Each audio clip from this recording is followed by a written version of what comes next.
Hey hello guys, কেমন আছে সবাই? তো আজকে আমি খুবই খুশি, কারণ আজকে আমার ফাইনাল পরীক্ষাটা শেষ।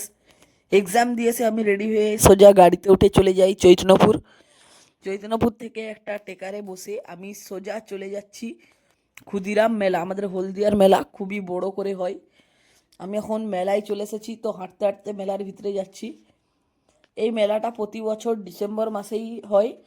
আর আজ এইবারে হচ্ছে ডিসেম্বরের 3 তারিখে উদ্বোধন এবং 17 তারিখে মেলাটি শেষ। তো আমি চলে যাই ঘুরতে। এখন কোনো দোকানই ঠিকঠাকভাবে বসেনি। তারপরে আমি হাঁটতে হাঁটতে একটি অজুবাকে দেখতে পাই।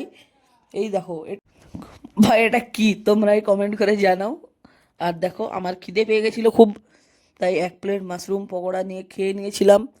তারপরে তোমরা তো জানোই আমি চা লাভার, তাই চলে আসি একটি তন্দুরি চায়ের দোকানে চা খাওয়ার জন্য। তো চাটা তৈরি হচ্ছে সেটা দেখেই আমার জিভে জল চলে আসছিল। তারপর চাটা হাতে পেয়ে 1 কাপ চুমুক মেরে আজকে শেষ